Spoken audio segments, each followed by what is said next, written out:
அன்பின் பரலோக பிதாவே, இயேசுவின் நாமத்தினாலே உம்முடைய சமூகத்தில் வருகிறோம்.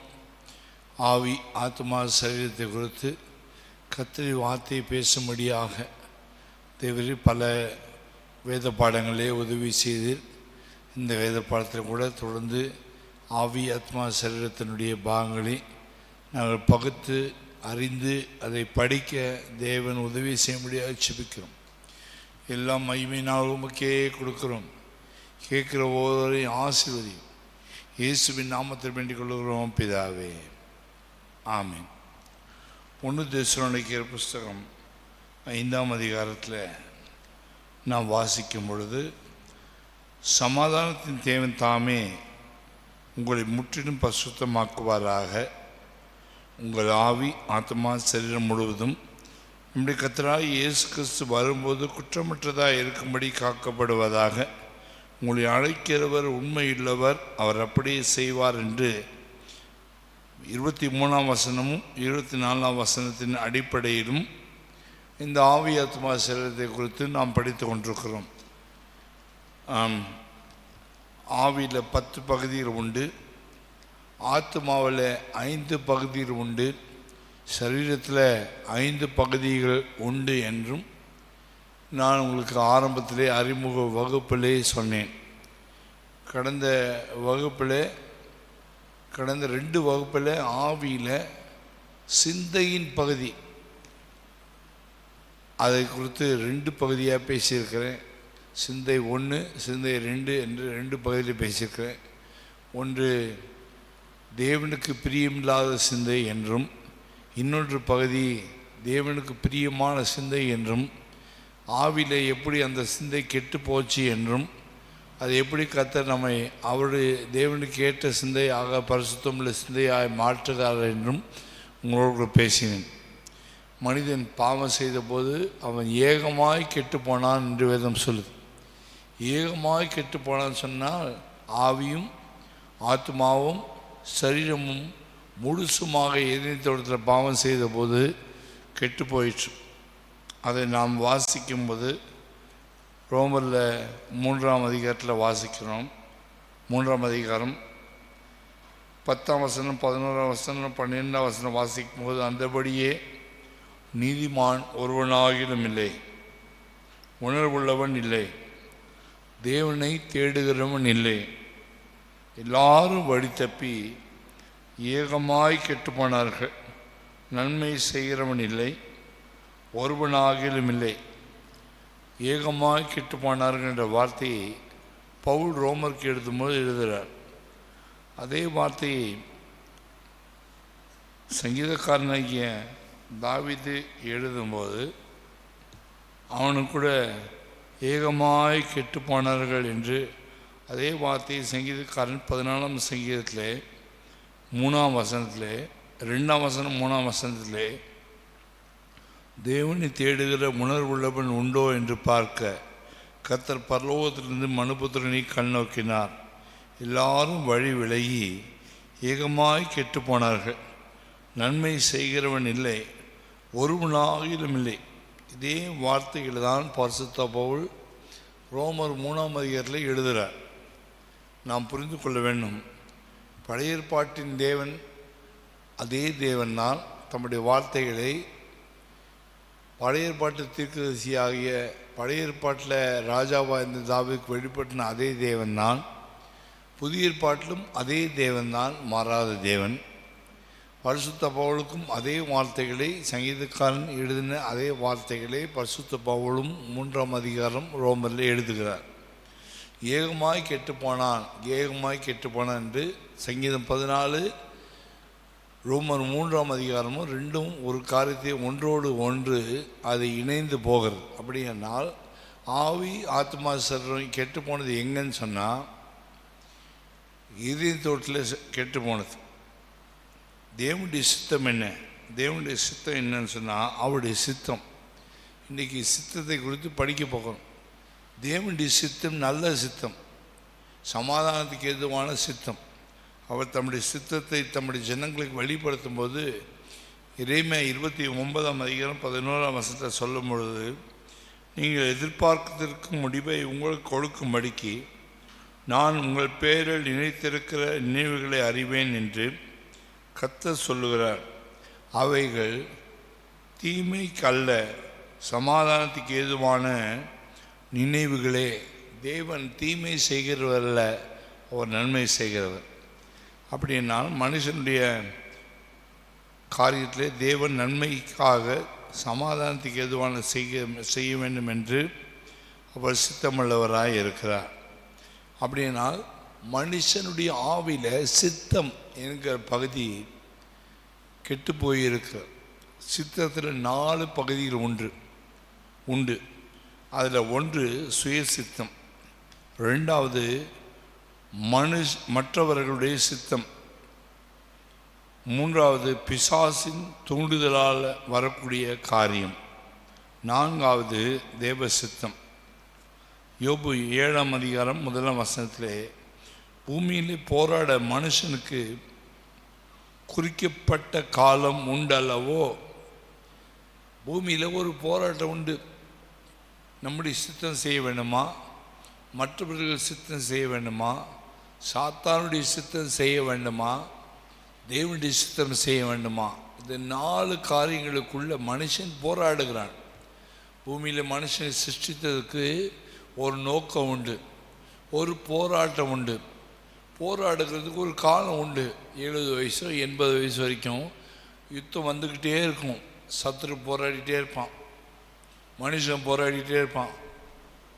மற்றவர்கள் இஷ்டம் நம்மோடு போராடும். தேவனு நம்மோடு கூட அவர் தம்முடைய சித்தத்தை வெளிப்படுத்தி சுயமும் மாம்சமும் வெளிப்படாதபடிக்கு, மற்றவர்கள் சித்தம் நம்முடைய வாழ்க்கையில் வராதபடிக்கு, பிசாசி சித்தம் வராதபடிக்கு, தேவ சித்தம் செய்யும்படியாக போராடுவதற்கு தேவன் உலகத்தில் நமக்கு மாம்ச சரீரத்தை கொடுத்து ஆவியின் சித்தத்தை அறிந்து போராடுவதற்கு கர்த்தர் காலத்தை குறித்து வைத்திருக்கிறார். ஆகையினால கிறிஸ்தவன் மற்ற மனுஷனோடு யுத்தம் பண்ணக்கூடாது, போராடக்கூடாது.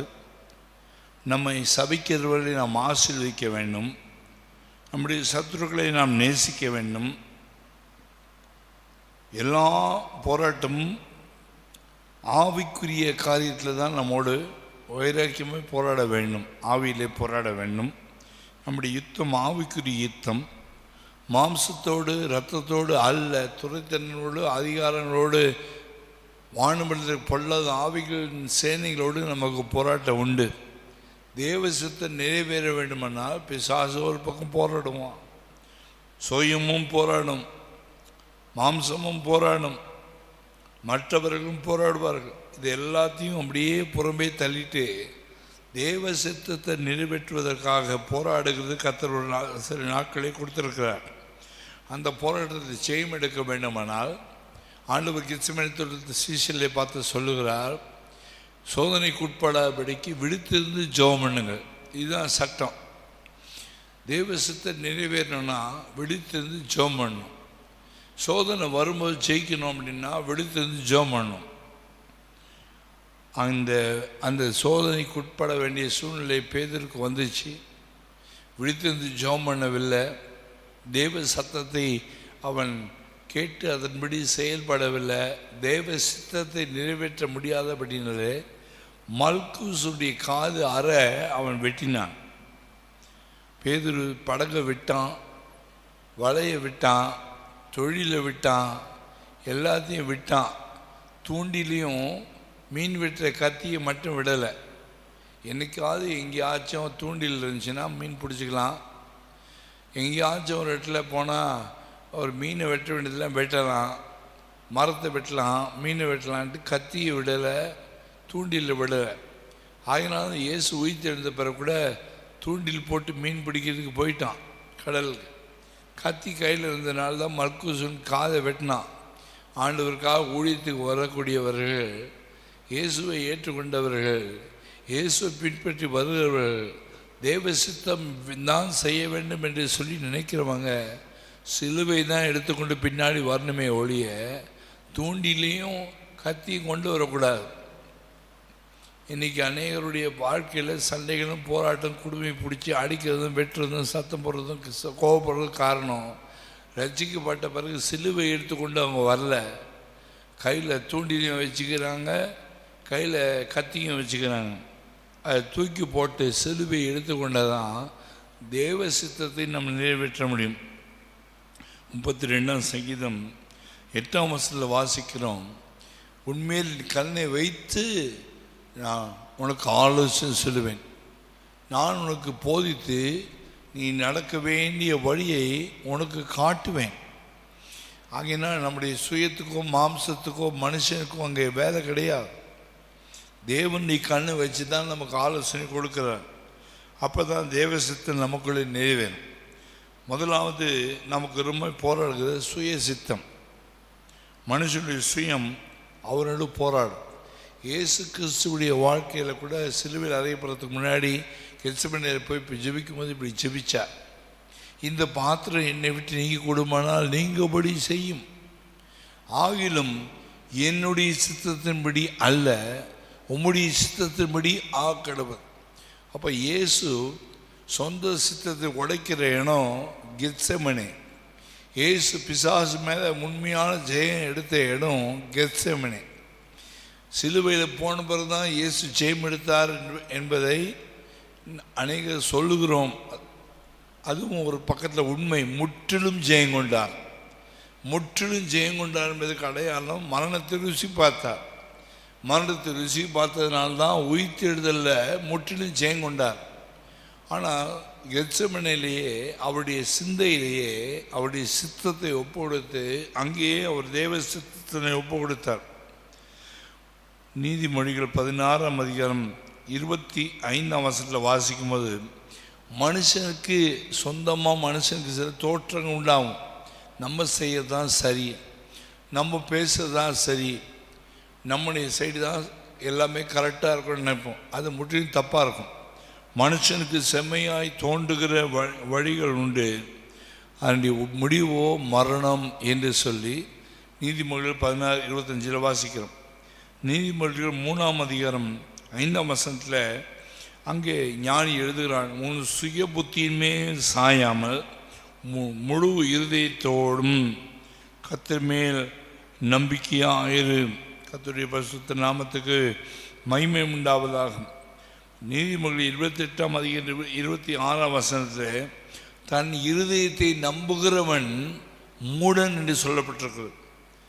தேவனாகிய கர்த்தர் ஒரு மனுஷன் தன்னுடைய சுய புத்தி மேல் சார்ந்து கொள்ளக்கூடாது, கர்த்தர் மேல் சார்ந்து கொள்ள வேண்டும். சொந்த அறிவு, சொந்த புத்தி, சொந்த திறமை இதில் சார்ந்து கொண்டால் நம்ம சுய சித்தம் செய்கிறோம். இது தேவனுக்கு இஷ்டமில்லாத ஒரு காரியம். 2 சாமுவேல் 2ஆம் அதிகாரம் 1ஆம் வசனத்தில் தாவீது எப்ரோனுக்கு வர்றதுக்கு முன்னாடி, ஆண்டவரே யூதேயாவுடைய பட்டணங்களிலே நான் எங்கே போய் குடியிருக்க வேண்டும், சவுல் மரித்த பிறகு எங்கே போய் குடியிருக்க வேண்டும் என்று கர்த்தரில் தாவீது விசாரித்தான். ஜனங்க ராஜாவாக்கும்படி தாவீதை அபிஷேகம் பண்ணாங்க. ஆனால் தாவீது அபிஷேகம் பண்ணுறதுக்கு முன்னாடி விசாரிக்கிறான், எங்கே போய் நான் குடியிருக்கணும். கர்த்தர் எப்ரோனில் போய் குடியிருக்கும்படியாக கர்த்தர் உன்னை அனுப்பினார். கர்த்தருடைய பரிசுத்த நாமத்துக்கு மகிமை உண்டாக. விசாரித்து செயல்படுகிறான். அப்சலோம் பாருங்கள், அவன் சுய புத்தி மேல் சார்ந்து கொள்கிறான். 2 சாமுவேல் 18ஆம் அதிகாரம் 9ஆம் வசனத்திலிருந்து வாசிக்கும் போது அங்கே அப்சலோம் என்ன செய்கிறான், தனக்கென்று சில ஆட்களை சேர்த்து கொண்டு ராஜாவாகிய தாவீதுடைய சிங்காசனத்தை கவிழ்த்து போடும்படியாக சொந்த மகன் அப்பாவுடைய அந்த சிங்காசனத்தை கவிழ்த்து போடும்படியாக ஆட்களை தன் பக்கமாக சேர்த்து கொள்கிறான். அவன் ரொம்ப அழகாக இருந்தான். பெரிய கூந்தல் அவனுக்கு, முடி பெரிய ஸ்திரீகள் முடிய போல பெரிய முடி அவனுக்கு இருந்துச்சு. சௌந்தரியமான இருந்தான், பார்வைக்கு அழகாக இருந்தான்.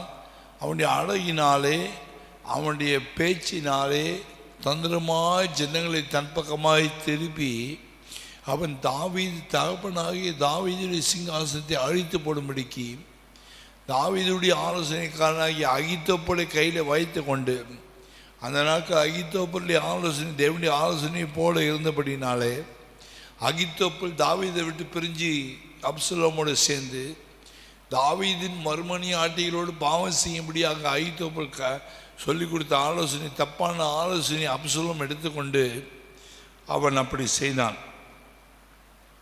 அப்படி செய்தபோது அவன் ஒரு கோவேரி கழுத மேலே ஏறி சேனை வச்சு வேகமாய் ஓடுகிறான். எப்படி அந்த தாவீது சிங்காசனத்தை பிடித்து விட்டு கொள்ளும்படி போகும்பொழுது அவனுடைய கூந்தலானது மேலே கீழே பறந்து விழுது. அது போய் ஒரு கருவாலி மலையில் மாட்டிக்கிட்டதுனால அவனை சுமந்து கொண்டு போன கழுதை அவனை விட்டு ஓடி போயிடுச்சு. அவனுடைய கூந்தல் மாட்டி அவன் தொங்குகிறான். அவனுடைய சுய சித்தம், அவனுடைய சொந்த இஷ்டம், அகித்தோப்பலுடைய ஆலோசனை கேட்குற ஒரு காரியம் ஆகினால் யோவாபு வந்து அவனை வெட்டி போட்டான், அவன் மரித்தான் என்று வாசிக்கிறோம். நம்முடைய சுய புத்தி மேல் சார்ந்தால் தேவன் நமக்கு உதவி செய்ய மாட்டார். தேவன் மேல் சார்ந்து கொண்டால் தேவன் நமக்கு உதவி செய்வார். லோத்து பாருங்க, ஆண்டவர் ஒரு நல்ல ஒரு ஆபிரகாமை ஒரு தகப்பனாக கொடுத்தார். லோத்தும் ஆபிரகாமும் ஒன்றா புறப்பட்டு பரதேசிகளாக வந்தாங்க. ஆபிரகாமை கர்த்தர் ஆசீர்வதிச்சார். ஆபிரகாம் தேவனுடைய தரிசனத்தை பார்த்து தேவனால் அழைக்கப்பட்டு தேவனால் பிரித்தெடுக்கப்பட்டு தேவன் வழிகாட்டி அவன் வந்தான். எங்கே போகிறேன்னு கூட தெரியாமல் வந்தான். லோத்து என்ன செஞ்சான்? நானும் கூட வரேன் ஓட்டிகிட்டு வந்தான். அழைக்கப்பட்டு வந்தவன், ஓட்டிகிட்டு வந்தவன், ரெண்டுத்துக்கு வித்தியாசம் உண்டு.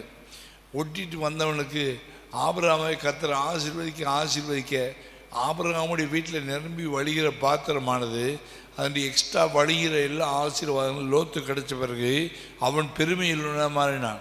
அவனும் அவன் மந்தை மேய்ப்பரும் ஆபிரகாமுடைய மந்தை மேய்ப்பரோடு ஒரே யுத்தம் பண்ணி வாக்குவாதம் பண்ணி அந்த வாக்குவாதம் வந்துச்சு. யார் வாக்குவாதம் பண்ணுவாங்கன்னா லோத்தை போல கர்த்தரை அறியாதவங்க தான் வாக்குவாதம் பண்ணாங்க.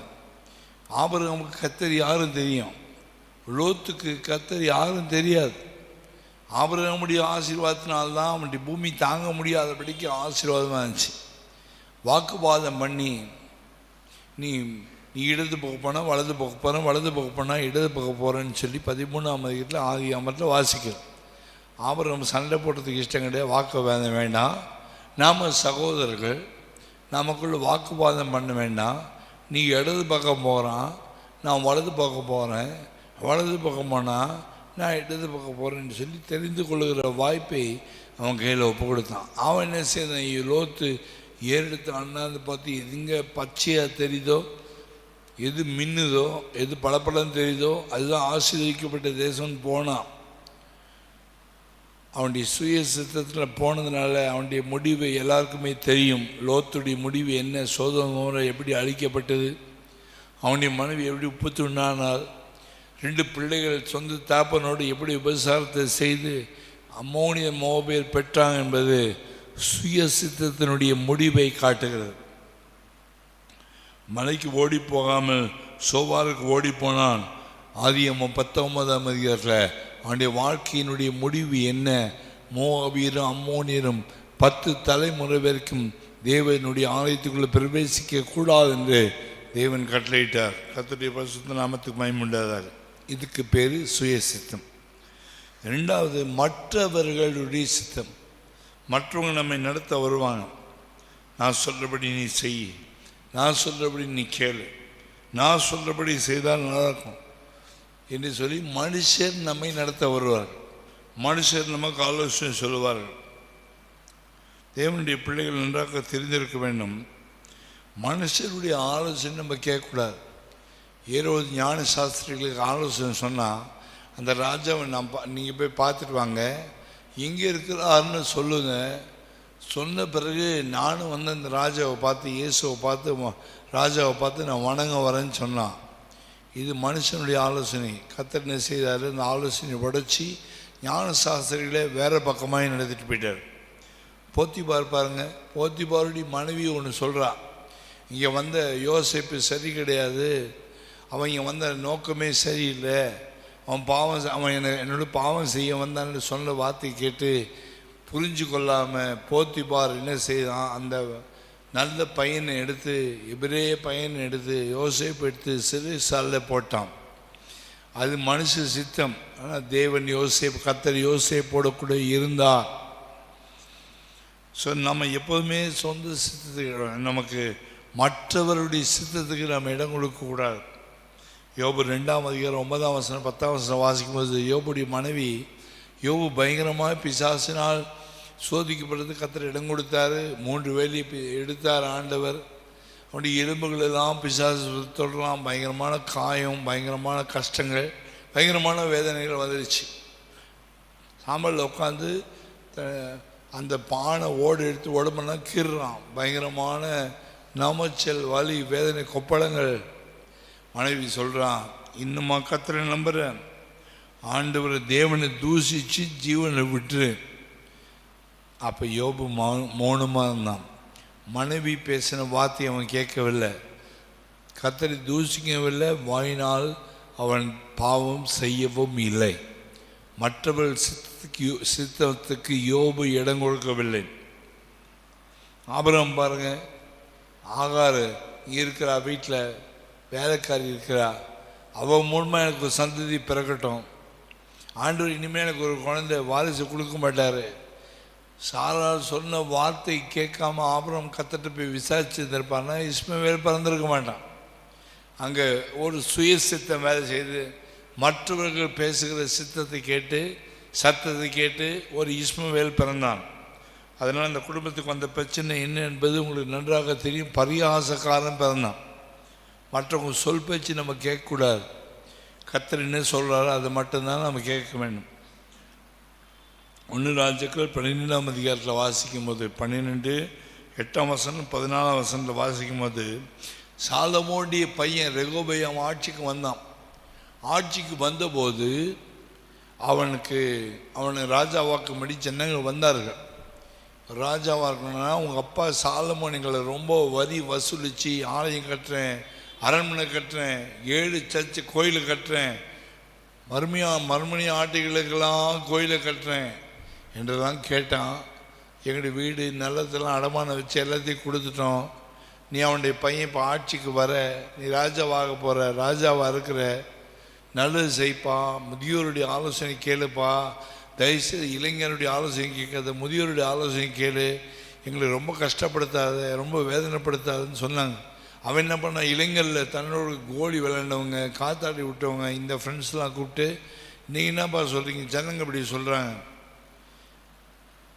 அப்பொழுது அந்த இளம் வாலிபர்கள் சொன்ன வார்த்தை கேட்டு இவன் அவங்களுக்கு பதில் கொடுக்குறான், எங்கள் அப்பாவுடைய இடுப்பை விட என் சுண்டு விரல் ரொம்ப ரொம்ப பருமனாக இருக்கும்.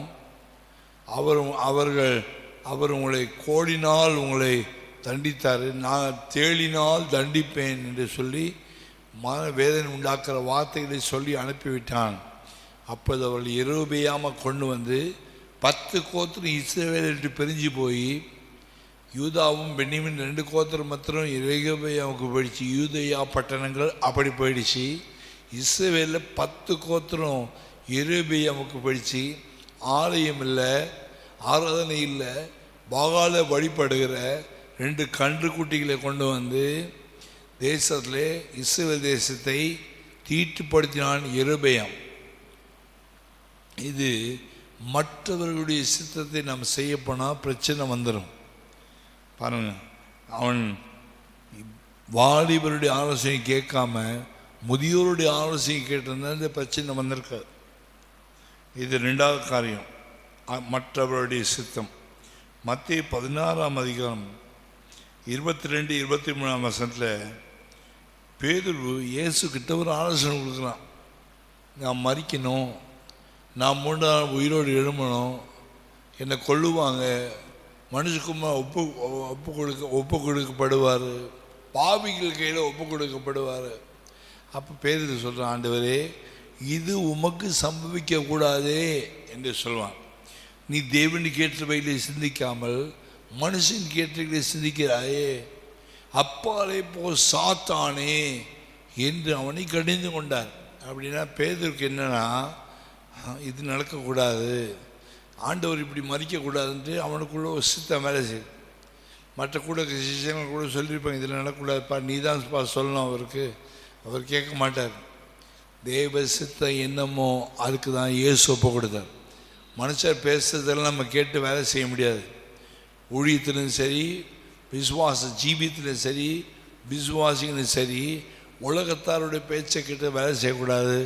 வேதம் சொல்லுகிறது என்னவோ அங்கே தான் தேவ சித்தம் அடங்கி இருக்கிறது. கர்த்தருடைய பரிசுத்த நாமத்துக்கு மகிமை உண்டாதாக.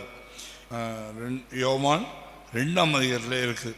3ஆம் வசனம் 4ஆம் வசனத்தில் வாசிக்கும் பொழுது, திராட்சரசம் குறைப்பட்ட போது இயேசுவின் தாய் அவரை நோக்கி அவர்களுக்கு திராட்சரசம் இல்லை என்றார். அதற்கு இயேசு, ஸ்திரீயே, எனக்கும் உனக்கு என்ன, என் வேளை இன்னும் வரவில்லை என்று அவர் சொல்லுகிறார்.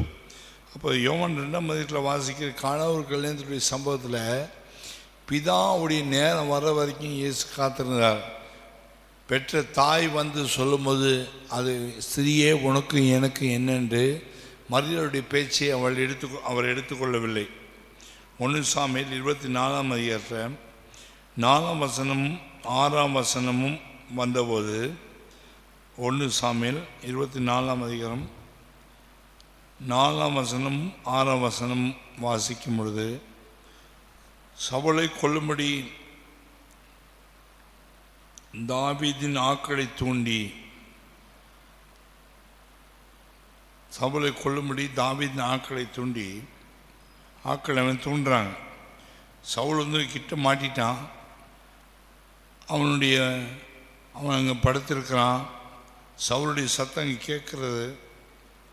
ஆனால் அவளை தூண்டி கொலை செய்யும்படி சொல்கிறாங்க. 4ஆம் வசனம் 6ஆம் வசனம். அப்பொழுது தாவீதின் மனுஷர் அவனை நோக்கி, இதோ நான் உன் சத்துருவை உன் கையில் ஒப்பு கொடுப்பேன், உன் பார்வைக்கு நலமானபடி அவனுக்கு செய்வாயாக என்று கர்த்தர் சொன்ன நாள் இதுவே என்றார்கள். தாவீது எழுந்து போய் சவுலுடைய சால்வையின் தொங்கலை மெல்ல அறுத்து கொண்டான். தாவீது சவுலின் சால்வை தொங்கலை அறுத்து கொண்டது நிமித்தம் உன் மனது அடித்து கொண்டது. அவன் தன் மனுஷரை பார்த்து, கர்த்தர் அபிஷேகம் பண்ணின என் ஆண்டவன் மேல் என் கையை போடும்படியான இப்படிப்பட்ட காரியத்தை நான் செய்யாதபடிக்கு கர்த்தர் என்னை காப்பாராக, அவர் கர்த்தராலே அபிஷேகம் பண்ணப்பட்டவர் என்று சொல்லி தன் மனுஷரை சவுல் மீன் எழும்ப ஒட்டாமல் இந்த வார்த்தையினால் அவர்களை தடை பண்ணினான். சவுல் எழுந்திருந்து கிபி விட்டு தன் வழியை நடந்து போனான். கர்த்தருடைய பரிசுத்த நாமத்துக்கு மகிமை உண்டாதாக. சவுல் தாவீதை கொல்ல வந்தவன். கொல்லாதபடிக்கு தாவீது தன் கைகளை அடக்கி கொள்கிறான். அவனுடைய சால்வையை போய் வெட்டி கொண்டு வருகிறான். மனசை அடிச்சிக்கிச்சு செய்து தப்பாச்சுன்ட்டு மனுஷன் சொல்கிறாங்க, சவுல் கையில் கிடச்சான், படி வாங்கிட்டு அவனை போட்டு தள்ளிடு. ஆனாலும் அவன் செய்யவில்லை. அபிஷேகம் பண்ணப்பட்ட மேலே கைகளை வைக்க முடியாது என்று சொல்லி ஜாக்கிரதையாக விலகி போனான். ஆகினாலும் சவுலை குறித்து ஆண்டவர் சொல்லும்போது, அவன் என் இருதயத்துக்கு ஏற்றவன். அப்போஸ்தலர் 13:22 வாசிக்கும் போது, என் தாசனாகிய தாவீது என் இருதயத்துக்கு ஏற்றவன், என் சித்தத்தின்படியெல்லாமல் அவன் செய்வான். அபிஷேகம் பட்ட மேலே கை வச்சிட்டாங்கன்னு சொன்னார். அபிஷேகம் பண்ணப்பட்ட ஊழியக்காரன் மேலே கை வச்சாலும் குற்றம் சாட்டினாலும், தேவன் தம்மால் தெரிந்து கொள்ளப்பட்ட குற்றம் சாட்டுவது அபிஷேகத்து மேலே கை வைப்பதுக்கு சமம். அப்படிப்பட்ட பாவம் தேவனுடைய பார்வையில் ரொம்ப கொடூரமான பாவமாக இருக்குது. தவறே இருந்தாலும், அந்த ஊழியக்காரன் மேலே தப்பு இருந்தாலும், பாஸ்டர் மேலே தப்பு இருந்தாலும், ஊழியக்கார சிஸ்டர் மேலே தப்பே இருந்தாலும், அவங்க மேலே கை வைக்கிறதுக்கு எந்த விசுவாசிக்கும் எந்த ஊழியக்காரனுக்கும் அபிஷேகம் பண்ணப்பட்ட மேலே கை வைக்கிறதுக்கு அதிகாரம் இல்லை. அப்படி கை வச்சா அது மனுஷ சித்தம், அது தேவ சித்தம் அல்ல. தேவன் அதில் பிரியப்பட மாட்டார் என்பதை புரிந்து கொள்ளும்படியாக சித்தத்தை நிறைவேற்றும் போது ஜாக்கிரதையாக இருக்கணும். தாவீது கேர்ஃபுல்லாக விலகி போயிட்டான் சவுலை கொள்ளாதபடிக்கு. 1 ராஜாக்கள் 21ஆம் அதிகாரம் 25ஆம் வசனத்தில் வாசிக்கும் போது, இசபேல் ஆகாபை தூண்டிவிட்டபடி செய்தான். மற்றவர்கள் தூண்டி விடுவாங்க, கண்டதையும் சொல்லி எக்ஸ்ட்ரா ஃபிட்டிங் பண்ணி மற்றவங்களை தூண்டி விடுவாங்க. இசபேல் ஆகாபை தூண்டி விட்டாள். தூண்டி விடுறது பெரிய பாவம். இசபேலின் ஆவி, நான் சர்ச்சுக்கு போகல, நீங்களும் சர்ச்சுக்கு போகாதீங்க, நீங்கள் கூட்டத்துக்கு போகாதீங்க, மற்றவங்களை தூண்டி விடுவாங்க. தாங்களும் கெட்டு மற்றவங்களையும் கெடுப்பாங்க. அதுதான் எசபேலுடைய ஆவி. நீங்கள் முடிந்தால் வாசித்து கொள்ளுங்கள். 1 ராஜாக்கள் 21ஆம் அதிகாரம் 25ஆம் வசனம். தேவனுடைய பார்வையில் ஒரு பயங்கரமான ஒரு பாவம். 1 ராஜாக்கள் 21ஆம் அதிகாரம் 25ஆம் வசனத்தில் வாசிக்கும்போது எசபேல் தூண்டி விட்டார். தூண்டி விடுறது ஒரு பெரிய பாவம்.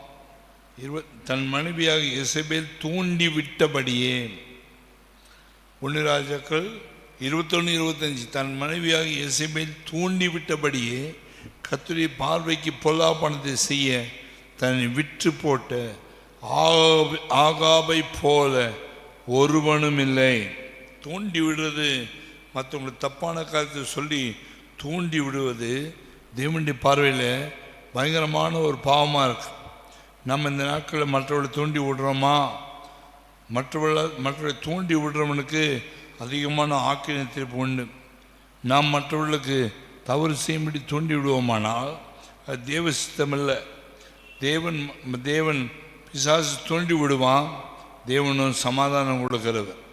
நாம் இந்த நாட்களில் தூண்டி விடாதபடிக்கு ஜாக்கிரதையாக இருக்க வேண்டும். 1 யோவான் 2ஆம் அதிகாரம் 27ஆம் வசனத்தில் வாசிக்கும்போது, நீங்கள் அவராலே பெற்ற அபிஷேகம் உங்களில் நிலைத்திருக்கிறது, ஒருவரும் உங்களுக்கு போதிக்க வேண்டிய அவசியம் இல்லை. அந்த அபிஷேகம் சகலத்தை குறித்து உங்களுக்கு போதிக்கிறது. அது சத்தியமாக இருக்கிறது, பொய்யல்ல. அது உங்களுக்கு போதித்தபடியே அவர்கள் நிலைத்திருப்பதாக. மற்றவங்க தூண்டி விட்டதுனால ஆகாபு தப்பு செய்யக்கூடாது. பெற்ற அபிஷேகம் இருக்குது, ராஜாவாக அபிஷேகம் பண்ணப்படுற அபிஷேகம் இருக்குது. ஆவியானது கேட்கணும், எசபேல் சொல்கிறத கேட்கணுமா, தேவன் சொல்கிறது கேட்கணுமான்னு அவன் தீர்மானம் பண்ணணும். அவன் தீர்மானம் பண்ணதுனால அவன் கெட்டு போனான். அவனுடைய ஆவி கெட்டு போயிடுச்சு. அவனுக்குள்ளே பழி வாங்குகிற ஆவி வந்துச்சு. கர்த்தருடைய பரிசுத்த நாமத்துக்கு மகிமை உண்டாவதாக. ஆகினால பிரசங்கியில் சொல்கிறார் பாருங்க, ராஜா சிறு பிள்ளையாக இறக்கப்பட்ட தேசமே உனக்கு ஐயோ. எல்லாரும் ஆளுகை செய்யக்கூடாது. சின்ன பிள்ளைகள்லாம் சபையில் வந்து ஆளுகை செய்யக்கூடாது. வயசில் சின்னவங்கன்னா பெரிய பாஸ்டரையோ இல்லை ஊழியக்காரையோ மற்ற விசுவாசிகளோ ஆளுகை செய்ய போகக்கூடாது. ஒரு சபைக்கு ஒரு மெய்ப்பன் இருப்பானா, அந்த சபையுடைய மெய்ப்பனை கேட்டு அவர் சொல்கிறதுக்கு அடங்கி இருக்கணும். அடங்கி இருங்கள், இவரே 13ஆம் அதிகாரம் 17ஆம் வசனப்படி அடங்கி இருங்கள் சொல்லப்பட்டிருக்கு. தேவனுடைய ஊழியக்காரர் மூலமாக தேவனுடைய சித்தம் வெளிப்படும். தேவனுடைய ஊழியக்காரர்கள் தேவனுடைய சித்தத்தை சபையில் கொண்டு வராங்க. அவங்க கொண்டு வார்த்தை கடினமாக இருந்தாலும் அடங்கி இருக்க வேண்டும். முரட்டாட்டம் உள்ளவர்களுக்கும் அடங்கி இருக்க வேண்டும் என்று தீமோத்தேயுவில் பவுல் எழுதுகிறார். பிரசங்கி 10ஆம் அதிகாரம் 14ஆம் வசனத்தில் சபையில் மற்றவங்க போய் நான் ராஜாவாக இருக்கணும், நான் பாஸ்டர் நடத்தணும், நான் ஊழியக்காரரை நடத்தணும், பெரிய விசுவாசி சின்ன விசுவாசி போய் நடத்தணும். அந்த சிறு பிள்ளை ராஜாவாகாதீங்க. சிறு பிள்ளையை போல் இருக்கிறவங்களுக்கு தான் கர்த்தர் வரப்போகிறார். எவன் தன்னை தாழ்த்துக்கிறானோ, சிறு பிள்ளையாக இருக்கிறானோ, சிறு பிள்ளையை போல் தாழ்த்துக்கிறானோ அவனுக்கு தான் பரலோகம் கிடைக்குமே தவிர, விளைஞ்சி வரும்போது ஒரு இன்ச்சு கூட பூமியில் வளரல. ராஜாவாக இருக்கணும், நான் சொல்கிறது தான் பாஸ்டர் கேட்கணும், நான் சொல்கிறது தான் மற்ற விசுவாசி கேட்கணும். அந்த ஆணவத்தில் ஆடுவோமானா அதுக்கு பேர் ஆகாபின் ஆவி, அதுக்கு பேர் எசபேலின் ஆவி. ராஜா சிறு பிள்ளையாக இருக்கப்பட்ட தேசமே, அப்படிப்பட்டவங்க சபையில் இருப்பாங்கன்னா சபைக்கு ஐயோ, தேசத்துக்கு ஐயோ. சிறு பிள்ளைகளாக இருங்க. ஆண்டவர் சின்ன பிள்ளையை எடுத்து சொன்னார், இப்படிப்பட்டவர்களுடைய பரலோக ராஜ்யம் இப்படிப்பட்டவர்களுடையது. ஆளுகை செய்ய போகாதீங்க, ஆணவத்தை காட்டக்கூடாது. யார் மேலேயும் உங்களுடைய கோபத்தை எரிச்சு செயலினாலே செயல் வடிவத்தில் காட்டி அவங்கள அடக்கி ஆளுகை செய்யணுன்ட்டு சின்ன பிள்ளைகளுக்கு அப்படிப்பட்ட எண்ணங்கள் வரக்கூடாது. தேவன் தாம இந்த எசபேலின் ஆவி ஆகாபின் ஆவி உள்ளே வந்துச்சுன்னா அது நம்ம மோசம் போக்கிடும். அதை குறித்து நம்ம எச்சரிக்கையாக இருப்போமாக. கர்த்தருடைய பரிசுத்த நாமத்துக்கு மகிமை உண்டாக. 3வது பிசாசுடைய தூண்டுதல். பிசாசின் சித்தம். பிசாசு எப்படி தூண்டினான்? முதல் பாயிண்ட் நான் பேசினேன், சுய சித்தம். 2வது மற்றவர்களுடைய சித்தம். 3வது சாத்தானுடைய தூண்டுதல். இருந்த தோட்டத்தில் உள்ள வந்தான், கனியை சாப்பிட பிடி தூண்டினான், சாப்பிட்டார்கள்.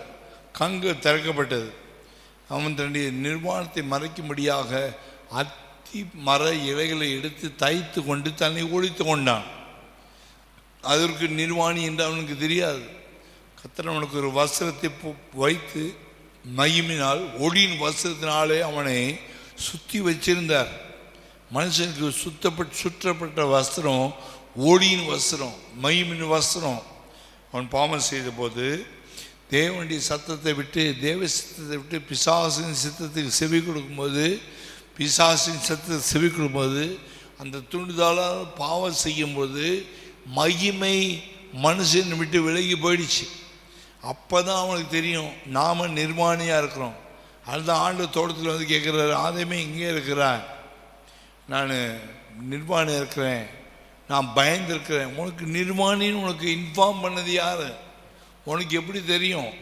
நீ நிர்வாணினா உன்னை வைக்கலையே, உன்னை மைமையில்னா வச்சனே, உன்னை வஸ்திரம் தெரிச்சுன்னா வச்சனே, உனக்கு மைமினால் முடியுதுன்னு உனக்கு சொல்லி கொடுத்து நீ நிர்வாணி உனக்கு எப்படி தெரியும்? அத்தி மர இலைகள் கொஞ்சம் வெயில் ஏறுற வரைக்கும் தான் இருக்கும் பச்சையாக. வெயில் ஏறிச்சுன்னா அத்தி மர இலை என்ன செய்யணும்னா காய ஆரம்பிக்கும், பச்சையாகவே இருக்காது. தேவன் கொடுத்த வஸ்திரம் இவ்வளோ வெயில் வந்தாலும், எவ்வளோ உஷ்ணம் வந்தாலும், எவ்வளோ போராட்டம் வந்தாலும் அந்த வஸ்திரம் அப்படி நல்லா அப்படியே ஃப்ரெஷ்ஷாக இருக்கும். அவனை பாதுகாக்கும், அவனுக்கு உதவி செய்யும், அவனை வழி நடத்தும், அவனுக்கு வழிகாட்டும், அவனுக்கு வெளிச்சமாக இருக்கும். ஆனால் சாத்தானால் வந்த வார்த்தையினால் அத்திமர இலைய சொந்த இஷ்டத்தின்படி தன் நிர்வாணத்தை மறைக்கிறான். நிர்வாணத்தை மறைக்க முடியாது. பாவத்தை மறைக்கிறவன் வாழ்வடைய மாட்டான். அப்போ அவன் மறைக்கிறான். அத்தி இலையை வச்சு பாவத்தை மறைக்க முடியாது.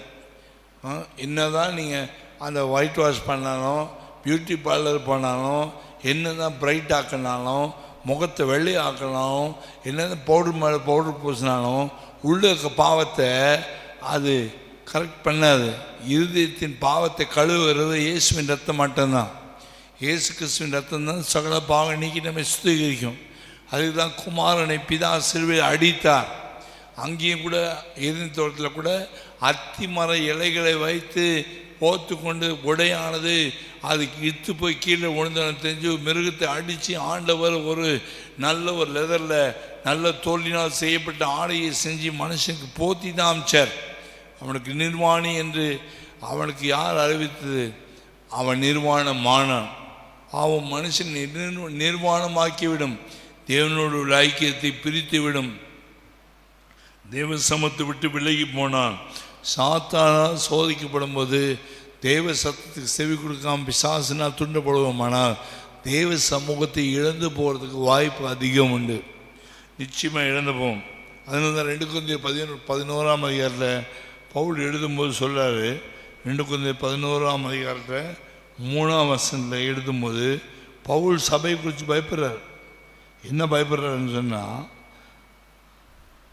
ஆகிலும் சர்ப்பமானது, 3ஆம் வசனம், ஆகிலும் சர்ப்பமானது தன்னுடைய தந்திரத்தினாலே ஏவாளை வஞ்சித்தது போல உங்கள் மனதும் கிறிஸ்துவை பற்றி உண்மை என்று விளங்கும்படி கெடுக்கப்படுமோ என்று பயந்திருக்கிறேன்.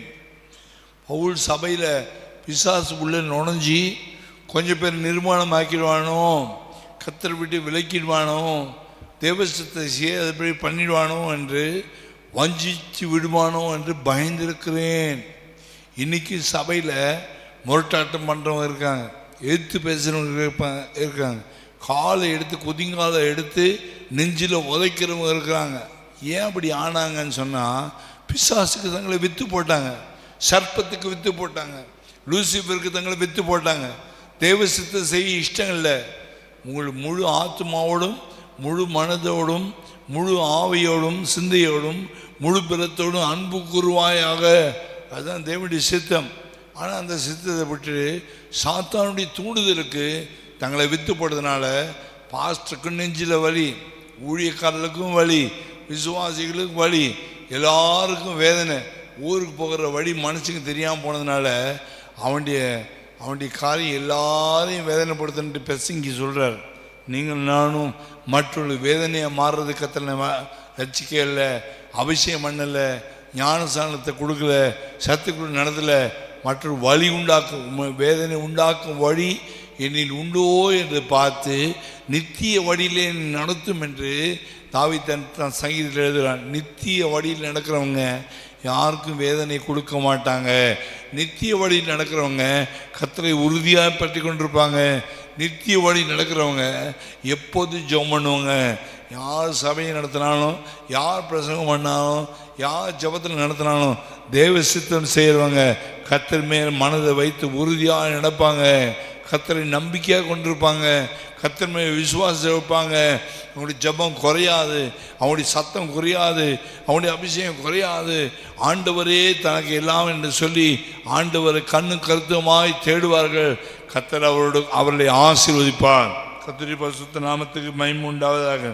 ஆகினால் எபேசியர் 6:11 பவுல் சொல்லும்போது சாத்தானுடைய தூண்டுதல் அடிக்கடி நமக்கு வந்துகிட்டே இருக்கும்.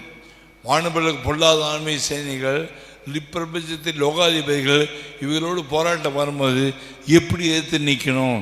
தலைச்சீராயை போட்டுக்கோ, ரட்சணிமணி தலைச்சீராயை போட்டுக்கோ, விசுவாசம் பண்ணி கிடகத்தை பிடிச்சிக்கோ, ஆவின் பட்டயமாகி வசனத்தை பிடிச்சிக்கோ, நீதியின் மார்க்கவசத்தை தரித்துக்கொள், அப்புறம் ஆயத்தம் பண்ணி பாதரட்சி தரித்துக்கொள். யார் எந்த வார்த்தையை சொன்னாலும் நெஞ்சுக்குள்ளே ஏற்றாத, மனசுக்குள்ளே ஏற்றாத, உன் கையினால் செயல்படாத. தேவனுடைய பட்டயத்தை பிடிச்சிக்கோ, தேவனுடைய விசுவாசத்தை கையில் வச்சுக்கோ, இருதயத்தில் ஆண்டவரை சுமந்துக்கோ, மனசில் தேவன் கொடுத்த ரட்சிப்பை விட்டுறாத, காலில் பாதரட்சி தடுத்துக்கொள். சுவிசேஷ அறிவி நல்ல போர்ச்சேவனாய் இப்போ தீங்கு அனுபவிட்டு தீமோத்தேயுக்கு எழுதுறது போல நாமும் தீங்கு அனுபவிக்கிறதுக்கு, வைராக்கியமாய் தீங்கு அனுபவிக்கிறதுக்கு, ஜெபிக்கிறதுக்கு, வசனில் போராடுவதற்கு, தேவ சித்தம் செய்வதற்கு ஒப்பு கொடுத்தான். தேவன் நம்மை ஆசீர்வதிப்பான். கர்த்தருடைய பரிசுத்த நாமத்துக்கு மகிமை உண்டாதாக. எபிரேயர் 12 4 வாசிக்கும் போது நீங்கள் இன்னும் போராடலையே, ரத்த சித்தத்துக்காக இன்னும் பாவத்துக்குறமாக நீங்கள் போராடவில்லையே என்று அங்கே பவுல் எபிரேய நிருபக்காரர்களோடு எழுதுகிறார். கர்த்தருடைய பரிசுத்த நாமத்துக்கு மகிமை உண்டாவதாக. 1 1 வாசிக்கும் போது சாத்தான் தாவீதை தூண்டிவிட்டான். ஜனங்களை நம்பர் எண்ணும்படி, யுத்தத்தை எவ்வளோ பேர் இருக்கிறாங்க என்றதுக்கு சாத்தான் தாவீதை தூண்டி விட்டான். ஆகினால் வாதிக்கும்படி தேவன் என்ன செய்தார், ஒரு தூதனை அனுப்பி நிறைய பேரை கொண்டு போட்டார். ஆண்டவர் நிறைய பேரை கொண்டு போட்டார், வாதினால் அடித்தார். அப்போது ஆண்டவர் சொல்கிறார், 3 காரியம் நீ செய்ய தப்புக்காக 3 காரியம். ஒன்று பஞ்சத்தினால சிலங்க அடிப்படுவாங்க, இன்னொரு சத்துருக்களால் துரத்தப்படுவாங்க, இல்லைனால இன்னும் பயங்கரமான வாதினால் மறிப்பாங்க. இப்படி பஞ்சம், வாத, சத்துருக்களால் துரத்தப்படுகிற காரியத்தை குறித்து 3 ஆப்ஷன் வைக்கிறார். அப்போ ஆண்டவரே, நான் செஞ்ச பாவத்தை இந்த ஆடுகள் என்ன செஞ்சதுன்னு சொல்லி தாவீது ஆண்டவருடைய காலில் விழுந்தான். தாவீதுடைய எருசலேம் கிட்ட வரும்போது, தேவத்தூன் எருசலேம் கிட்ட வரும்போது, அரவணாவுடைய களத்துக்கு வரும்போது அங்கே அவன் நின்றான். அங்கே தாவீது பலி செலுத்தின போது வாதை நின்று போயிற்று. கர்த்தருடைய பரிசுத்த நாமத்துக்கு மகிமை உண்டாதாக. சாத்தானுடைய தூண்டுதலுக்கு எடுக்கப்போமா, தேவனே நமக்கு விரோதமாய் திரும்புவார், தேவனே வாதியை அனுப்புவார். கர்த்தருடைய பரிசுத்த நாமத்துக்கு மகிமை உண்டாதாக. ஆனால் தாவீது கோலியாத்தை கொள்ளும்போது கர்த்தரை சார்ந்து கொண்டான். கர்த்தர் அவனுக்கு ஜெயம் கொடுத்தார். கர்த்தர் மேல் வைராக்கியமாக சார்ந்து கொள்ளும்போது ஜெயம் எடுத்த கோலியாத்து இப்போ மனுஷன் மேலே சார்ந்து கொள்றதுக்கு நம்பர் போடுறான், எவ்வளோ பேர் இருக்கிறாங்க என்றான். ஆகினால் அவனுடைய வாழ்க்கையில் பெரிய தோல்வியாக மாறிவிட்டது. சங்கீதம் 40 கர்த்தர் மேல் நம்பிக்கையாக இருக்க மனுஷன் பாக்கியவான் என்று சொல்லப்பட்டு. கர்த்தருடைய பரிசுத்த நாமத்துக்கு மகிமை உண்டாக. மத்திய 4 வாசிக்கும் பொழுது ஆண்டவராகிய இயேசு கிறிஸ்துவ சாத்தான் சொல்கிறான், கல்லுகளை அப்பமாக்கும்படி செய்யும். தூண்டி விடுறான், பசியில் இருக்கார், தூண்டி விடுறான். ஆனால் அவர் செய்யலை. அவர் சொன்னார், மனுஷன் அப்பத்தினாலும் மாத்திரமில்லை, தீவண்டிய வாயிலில் புறப்பட ஒவ்வொரு வசனத்தினாலும் வார்த்தையினாலும் பிழைப்பான் எழுதப்பட்டிருக்கிறதே வசனத்தை சொல்லி, வசனத்தை கொண்டு பிசாசின் சத்தத்துக்கு செவி கொடுக்காம, தூண்டுதலுக்கு இடம் கொடுக்காம அவன் ஜெயம் எடுத்தான். யோவான் 13 பிசாசானவன் யூதஸ்காரத்தை தூண்டி விட்டான். என்ன தூண்டி விட்டான்? அவரை காட்டி கொடுக்குறான். நான் 30 வெள்ளிக்காசு கொடுக்குறோம், நீ காட்டி கொடு, பிசாசு யூதாஸ்காரியத்துக்குள்ளே நுழைஞ்சான். கடைசியில் இயேசுவை காட்டி கொடுத்து மாண்டு போனான். அதே போல் அனனியா சபீரா குறித்து அப்போஸ்தலர் 6ஆம் அதிகாரத்தில் வாசிக்கணும். ஆமாம் 6ஆம் அதிகாரம் 5ஆம் அதிகாரத்தில் வாசிக்கிறோம். அங்கே அந்த அனனியாவை சபீராலும் அவர்கள் வந்து பொய் சொன்னார்கள், பரிசுத்தாவிக்கிறமாக பொய் சொன்னார்கள்.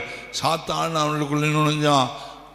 வித்த காசை முழுசாக கொடுக்காம பாதியை ஒழிச்சு வச்சு புருஷனும் மனையும் போய் சொன்னாங்க. வாலிபர்கள் சீலையில் சுற்றி கொண்டு போய் சேலையில் சுற்றி கொண்டு போய் அடக்கம் பண்ணினார்கள். அவருக்கு அடக்காதனை கூட சரியாக நடக்கவில்லை.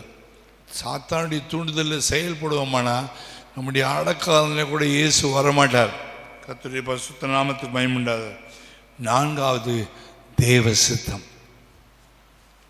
தேவ சித்தம் எப்படிப்பட்டதுன்னு சொன்னால் ரோமர் 12ஆம் அதிகாரத்தில் 1-2 வாசிக்கும் போது, ஆகினால் நாம் எப்படி ஆராதிக்க வேண்டும் என்று சொல்லி நன்மையும் பிரியமும் பரிபூர்ணமான சித்தம் என்ன என்பதை அறிந்து கொள்ளும்படிக்கு உங்கள் சரீரங்களை ஜீவ பலியாக ஒப்பு கொடுங்கள். இதுவே நீங்கள் செய்யத்தக்க புத்தியுள்ள ஆராதனை.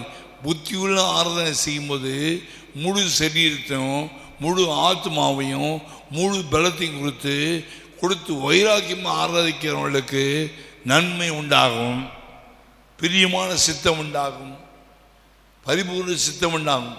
தேவன் நம்மை ஆசீர்வதிக்க வேண்டுமெனா ஆராதனையில் நம்முடைய ஆவிய சிரத்தை தண்ணி போல ஊற்றி விடணும்.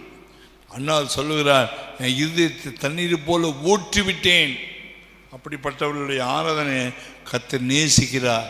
ஆராதனை யார் மேலே கோபமோ எரிச்சலை வச்சுட்டு மௌனமாக உட்காரக்கூடாது. ஆராதனை யார் மேலே உள்ள கோபத்தை கசப்பந்த எதிர்ப்பை தெரிவிச்சுட்டு இன்னைக்கு அந்நிய பாஷை பேச மாட்டோம், ஆவி நிறைய மாட்டோம், துதிக்க மாட்டோம், சோத்திரம் பண்ண மாட்டோம், இயேசு கிறிஸ்து எப்பயும் எங்கள் வாழ்க்கையை விட்டு போயிட்டாருன்ட்டு பறி கொடுத்த மாதிரி உட்காரக்கூடாது. ஆராயணத்தில் 1000 குறை இருந்தாலும் ஒப்பு கொடுத்து ஆவியாத்மா தண்ணீர் போல ஊற்றி கதறி ஆடுது கூப்பாடு போட்டு கத்திட்டு மன்னிப்பு கேட்டு கூட்டம் முடிஞ்சு நீ யார்கிட்ட மன்னிப்பு கேட்டு ஒப்புரவானா நன்மையும் பிரியமான பரிபூர்ணமான தேவ சித்தம் நிறைவேறும். கர்த்தர் நம்முடைய பாவங்களை மன்னிப்பார், தேவ சித்தமாக நமக்குள் நிறைவேறும். அதுதான் புத்தி உள்ள ஆராதனை. கர்த்தருடைய பரிசுத்த நாமத்துக்கு மகிமையுண்டாக. மத்திய 7ஆம் அதிகாரம் 21ஆம் வசனத்தில் ஆண்டவரே நிறைய பேர் கத்தாவேன்னு கடைசி நாள் சொல்கிறாங்க. ஆனால் ஆண்டு சொல்ற என் நோக்கி கத்தாவேன்னு சொல்கிறதுனால நீ பரலோகத்துக்குள் பிரவேசிக்க முடியாதுப்பா. என் பிதாவின் சித்தத்தை எவன் செய்கிறானோ அவன் தான் பரலோக ராஜ்யத்தில் பிரவேசிப்பான். மத்திய 25 சொல்லும்பொழுது ஆண்டவரே எப்போ நீங்கள் பசியாக இருந்தீங்க, எப்போ நீ தாகமாக இருந்தீங்க, எப்போ காவலில் இருந்தீங்க, எப்போ வியாதியாக இருந்தீங்க எங்களுக்கு தெரியாது. சிறுமணிக்கு எது செய்து நினைக்கி செய்து சொல்கிறீங்களே ஆண்டவரே எங்களுக்கு தெரியாது. அப்போது கையும் காலமாக கட்டி அக்கினி புறமான அக்கினி கடலில் கர்த்தர் போடுறார். நானும் உங்களை ஒரு காலம் அறியன்னு சொல்கிறார். கர்த்தருடைய பரிசுத்த நாமத்துக்கு மகிமையுண்டாதாக. மத்திய 12ஆம் அதிகாரம் 50ஆம் வசனத்தில் இயேசுடைய சகோதரன் சகோதரி அங்கே வராங்க. ஆண்டவரே இப்படி சகோதரன் வந்திருக்கான் சகோதரி வந்திருக்கான்னு சொன்னேன். உடனே ஏசாமி சொல்ல யார் அவங்க யார் மரியாதை வந்திருக்காங்க அவன் வந்திருக்கான். அவர் சொல்ல யாருடைய சகோதரன் யாருடைய சகோதரி யார் எனக்கு தாய்? அவங்க எனக்கு சகோதரன் சகோதரி தாயும் கிடையாது. என் பரலோக பிதாவின் சித்தம் செய்கிறவனே எனக்கு தாயும் ஏன் சகோதரமாக இருக்கிறான்னு சொன்னார். அதே இன்னாம 23ஆம் அதிகாரத்தில் பீலையாம் தேவ சித்தம் செய்யலை, பாலாக்கு சொன்ன சித்தம் செஞ்சதுனால பீலையாமுடைய முடிவு பரிதாபமாக போயிடுச்சு. ஆண் சபைக்கு போனான், ஆனால் ஆசீர்வாதத்தை பேசிட்டு வந்தான். ஆசீர்வாதத்தை பேசினாலும் அவனுடைய முடிவு மோசமான ஒரு முடிவாக மாறிவிட்டது. 1 4ஆம் அதிகாரம் 3ஆம் வசனத்தில் வாசிக்கும் போது தேவ சித்தம் என்ன 4:3 என்ன சொல்லுகிறது சொன்னால், நீங்கள் பரிசுத்தமுள்ளவராகவே தேவனுடைய சித்தமாக இருக்கிறது. அப்போ தேவன் எப்படிப்பட்ட காரியத்தை நமக்கு வச்சுருக்காருன்னா எதிர்பார்க்கும் முடிவு அது நன்மைக்காக தீமைக்காக அல்ல. அப்போ நன்மை உண்டாக வேண்டுமானால் நாம் என்ன தேவசித்தை எப்படி செய்யணும்னு சொன்னால் பரிசுத்தப்படுத்தி கொள்ள வேண்டும். உங்களை நீங்கள் பரிசுத்தப்படுத்தி கொள்ளணும். மோசடி நாட்களில் கூட மோசடி ஜனங்கள் இன்றைக்கி நாளைக்கு உங்களை பரிசுத்தப்படுத்தி கொள்ளுங்க. 3 நாள் கர்த்தர் பிரத்யட்சமாய் சீனாய் மலை மேலே வருவார். யோசுவா சொல்லும்போது நீங்கள் உங்களை பரிசுத்தப்படுத்திக் கொள்ளுங்கன்னு சொல்றார். தேவன் பரிசுத்தமாகுவது, தேவன் பரிசுத்த, நாம் பரிசுத்தமாக இருப்பது தேவனுடைய சித்தம். ரெண்டாவது தேவ சித்தம் என்னது? நன்மை செய்வது. நன்மை செய்து செய்து தீமை அனுபவிப்பது தான் தேவ சித்தம். 1 Peter 2:15 நீங்கள் நன்மை செய்யுங்க, எவ்வளோ முடிஞ்சால் நன்மை செய்யுங்க. அதனால் எவ்வளோ தீமை வந்தாலும் பரவாயில்ல, சகித்து கொள்ளுங்க, அது உங்களுக்கு பாக்கியமாக இருக்கும். அது தேவ சித்தம். மூன்றாவது தேவ சித்தம், இயேசு பிதாவின் சித்தத்தை செய்தார். என் சித்தத்தின்படி அல்ல, பிதாவின் சித்தம் என்று கிறிஸ்துவனை ஜெபிக்கிற மாதிரி யோவான் 6:38-40 வாசிக்கும் போது, என்னை அனுப்பினவருடைய சித்தத்தின்படி செய்வதுதான் எனக்கு போஜனமாக இருக்கிறது. கர்த்தருடைய பரிசுத்த நாமத்துக்கு மகிமை உண்டாவதாக. என் சொந்த சித்தம் எனக்கு சுயமாய் வரவில்லை, சுயமாய் எதையும் பேசவில்லை, என்னை அனுப்பினவர் சொல்லுகிறதை நான் செய்கிறேன். பிதா என்ன செய்கிறதை எப்படி காண்கிறேனோ அதே பூமியில் செய்கிறேன். ரோமர் 12 ஏற்கனவே வாசிக்கும் போது தேவ சித்தம் செய்வதற்கு நம்ம ஒப்பு கொடுத்து முழு ஆவேதம் செலுத்த ஒப்பு கொடுக்கும்போது நம்முடைய மனம் மறுமாக்கப்படுகிறது. 1 Thessalonians 5:18 வாசிக்கும் போது, எல்லாவற்றிலையும் கர்த்தருக்கு ஸ்தோத்திரம் பண்ணுங்க. ஸ்தோத்திரம் செய்வது தான் தேவ சித்தம். 5:18 எல்லாவற்றிலும் கர்த்தருக்கு நீங்கள் ஸ்தோத்திரம் பண்ணுவது தான் தேவனுடைய சித்தமாக இருக்குது. 1 தீமோத்தேயு 2:4 வாசிக்கும் போது, ஒருவனு கெட்டு போகாதபடி எல்லோரும் ரட்சிக்கப்பட வேண்டும் என்பதுதான் தேவனுடைய சித்தமாக இருக்குது. தேவனுடைய சித்தத்தை அறிந்து நாம் செயல்படும் போது தேவன் நமக்காக பெரிய காரியங்களை செய்வார். அதனால தான் பேதுருவை பார்த்து ஏசாமி கடைசியில் ஊழியத்தை முடிவை சொல்கிறாரு. பேதுருவை பார்த்து 21:18 யோவான் 21:18 சொல்லும்போது, பேதுருவே நீ இளைஞனாக இருந்தாய், இப்பொழுது வயது முதிர்ந்தவனாய், நீ இளைஞனாக இருந்தபோது இஷ்டப்படி நடந்த, இஷ்டப்படி கட்சி கட்டின, நீ இஷ்டப்பட்ட இடத்துக்கு நீ வந்த. ஆனால் நீ முதிர் வயதில் வேணா போது பரிசுத்தாவின் விஷயம் மேன்மாடியில் வரும்போது உனக்கு ஒரு முதிர் வயது உண்டாகும். வேத ஒருவன் முன் அறையை கட்டி நீ கையை நீட்டுவாய், அவன் கையில் பிடித்து உனக்கு இஷ்டமில்லாத இடத்தை கொண்டு போவான் என்று இயேசு சுவாமி 21 யோவானில் சொல்கிறார். அவனுடைய அர்த்தம் என்ன? நான் என்னை நடத்துகிற வரைக்கும், என்னை நானே நடத்திக்கிற வரைக்கும் வளர்ச்சி இல்லாதவன். தேவன் நம்முடைய கைகளை பிடிச்சி, தேவன் நம்முடைய அறையை கட்டி நமக்கு இஷ்டமான இடத்துக்கு கொண்டு போக மாட்டாரான், இஷ்டமில்லாத இடத்துக்கு ரோமாபுரி கொண்டு போனார், ஈரோ மன்னன்களே கொண்டு போனார், தலைக்கு சிலுவை அறையப்பட்டார். அது தேவனுடைய சித்தம். நம்முடைய இஷ்டம் எப்படின்னா, நான் நினைக்கிறது நடக்கணும், நான் சமாதானமாக இருக்கணும், எல்லாம் சுமூகமாக இருக்கணும். ஆண்டவர் அப்படி இல்லை, கடுமையான பாதையில் நினைத்து மகிமையான இடத்தை கொண்டு போய் சேர்க்கிறவர். கொலோசியர் 1:9 தேவ சித்தத்தை பற்றிய அறிவினாலே நாம் வளர வேண்டும். நோவாவுக்கு தேவ சித்தம் வெளிப்பட்டது, அவன் பிழையை செஞ்சான். மோசைக்கு தேவ சித்தம் வெளிப்பட்டது, தேவன் சொன்னபடி ஆசீர்வாதத்தை செஞ்சான். தேவன் தனக்கு சொன்னபடியே குத்து விளக்கு செஞ்சான். தேவன் தனக்கு சொன்னபடியே அந்த உடன்படிக்கை பற்றி செஞ்சான். இதெல்லாம் தேவ சித்தப்படி செய்தபடினால யாத்திரை 40 மோசை இவைகளை செய்து கத்த கட்டளையிட்டபடி தம கட்டளையிட்டபடியே செய்து முடித்த உடனே தேவனுடைய ஆலயத்தில் மகிமை வந்து இறங்கிடுச்சு. கர்த்தருடைய பரிசுத்த நாமத்துக்கு மகிமை உண்டாதாக. அப்போஸ்தலர் 7:17 அப்போஸ்தலர் 9:17-18 அங்கே பவுலை பற்றிய காரியங்களை, என்ன பவுலை குறித்து என்ன செய்ய போகிறார் என்ற காரியத்தை அனனியாவுக்கு சொல்லிக் கொடுக்குறார். அனனியா வந்து பவுல் மேலே கை வச்ச போது தேவ சித்தமாக வெளிப்படுத்தி கண்களை செதில் கீழே விழுது. அவன் புறஜாதிக்கு சுவிசேஷனாக மாறினான். அப்போஸ்தலர் 10 கர்த்தர் பேதுரு வீட்டுக்கு 2 பேரை அனுப்புகிறார், தரிசனம் கொடுக்குறார், துப்பட்டி இறக்குறார். நீ இந்த வீட்டுக்கு போய் யோப்பா பட்டத்துக்கு போ. இல்லை, அதுக்கப்புறம் அந்த தேவசத்தின் நேரத்துக்கு முன்னாடி துப்பட்டி மேலே போயிடுச்சு. அப்புறம் 2 பேரும் வராங்க, யோப்பாக்கு போகிறான், கொர்நேலி வீட்டில் போகிறான். கொர்நேலிக்கு ஏசி யாரும் தெரியாது. பிரசங்கம் பண்ணி கொண்டே இருக்கும்போது பரிசுத்த ஆவி ஊற்றப்பட்டார். தேவ சித்தம். தேவன் அனுப்பினால் தேவன் கிரியை செய்வார். 2 சாமுவேல் 12 நாத்தான் வந்து தாவீது செய்த தப்பு, அவன் தப்பு செஞ்ச உணராமல் இருந்தான். நாத்தான் வந்து தாவீது செஞ்ச உபசாரத்தையும் கொலையும் குறித்து தெளிவாக விளக்கும் போது நான் தான் மனுஷன், என்னை கொலை செய்யப்பட வேண்டும், நான் பெரிய பாவி என்று சொல்லி துர்க்குணத்தை நான் பெரிய பிச்சிலும் பயங்கரமான பாவத்திலும் கசப்பிலும் சுக்கிட்டு போனேன்ட்டு அவன் தன்னை தாழ்த்துக்கிறான். குழந்தை மறிக்கிற வரைக்கும் உபவாசத்தில் இருக்கிறான். 1 சாமுவேல் 15ஆம் அதிகாரத்தில் தேவனுடைய சித்தம் என்ன செய்யணும், அமலேக்கை கொல்லணுன்ட்டு சவுலுக்கு சாமியின் மூலம் வெளிப்படுத்தினார். அவனும் அமலேக்கை கொல்லாதபடிக்கு பாதி செஞ்சான், பாதி செய்யலை. அதுவும் தேவனுக்கு விரோதமான பாவமாக மாறிவிட்டது. கர்த்தருடைய பரிசுத்த நாமத்துக்கு மகிமை உண்டாதாக. 1 கொரிந்தியர் 3ஆம் அதிகாரம் 16ஆம் வசனத்தில் நாம் தேவனுடைய ஆலயமாக இருக்கிறோம். 2 கொரிந்தியர் 6ஆம் அதிகாரத்தில் வாசிக்கும் போது நாம் தேவனுடைய ஆலயமாக இருக்கிறோம். தேவனுடைய ஆலயம் பரிசுத்தம் உள்ளது. பரிசுத்த ஆவியானவர் இந்த சரீரத்துக்குள்ள வாசமாக்க ஒருவன் இந்த ஆலயத்தை கெடுத்தால் கர்த்தர் அவனை கெடுப்பார். ஒரு நாள் ஆலயத்தை நாம் கெடுக்கக்கூடாது. ஆலயம் வளர்வதற்கு, ஆலயத்தில் கர்த்தர் கிரியை செய்வதற்கு நல்ல பாத்திரங்களாக, மகிமையுள்ள பாத்திரங்களாக நம்மை மாற்றுவதுதான் தேவனுடைய சித்தம். கர்த்தருடைய பரிசுத்த நாமத்துக்கு மகிமை உண்டாதாக. தேவ சித்தம் என்னது? பரிசுத்தமாகுதல். 1 யோவான் 3:2 சொல்லும் போது, இப்பொழுது நீங்கள் தேவனுடைய பிள்ளையாக இருக்குங்க, இனி எவ்விதமாக இருப்போம் என்று நமக்கு நாம் அறியோம். ஆனால் அவர் வெளிப்படும் போது அவர் இருக்கிறவனமாக நாம் ஒரு தரிசிப்பதனாலே அவருக்கு ஒப்பாக இருப்போம்.